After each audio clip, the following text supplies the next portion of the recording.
ಕೋಲಾರಲ್ಲೂ ಸಹ ಅದೇ ರೀತಿ ನಡೀತಾ ಇದೆ.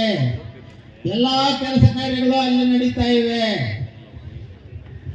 ಮೊನ್ನೆ ಎಲೆಕ್ಷನ್ ಅಲ್ಲಿ ನಾವು ನಮ್ಮ ಆದಿನಾರಾಯಣ ಅಣ್ಣವರನ್ನ ಅಭ್ಯರ್ಥಿಯಾಗಿ ಮಾಡಿದ್ವಿ.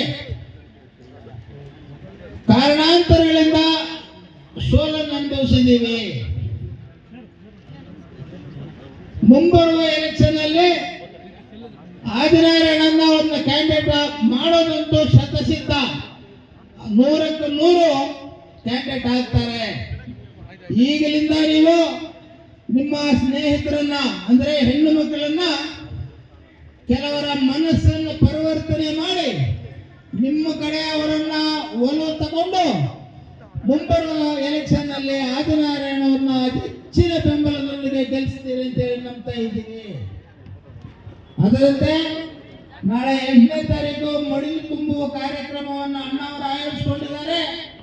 ಅದಕ್ಕೂ ಸಹ ಇವಾಗ ಆವಾಗಲೇ ನಮ್ಮ ಮಿತ್ರರೆಲ್ಲ ಹೇಳಿದ್ದಾರೆ ಯಾವ ರೀತಿ ನೀವು ಬರಬೇಕು, ಯಾವ ರೀತಿ ಬಂದವರನ್ನ ಸುರಕ್ಷಿತವಾಗಿ ಕರ್ಕೊಂಡು ಹೋಗ್ಬೇಕು ಅಂತ ಹೇಳಿ ಎಲ್ಲ ವಿಷಯಗಳನ್ನು ತಿಳಿಸಿದ್ದಾರೆ. ಅದರಂತೆ ಬಂದು ಮಡಿಲು ತುಂಬುವ ಈ ಕಾರ್ಯಕ್ರಮವನ್ನು ಯಶಸ್ವಿಗೊಳಿಸಬೇಕು ಅಂತ ಹೇಳಿ ಆಶಯದೊಂದಿಗೆ ನಾನು 4 ಮಾತನ್ನು ಮುಕ್ತಾಯ ಮಾಡ್ತೀನಿ.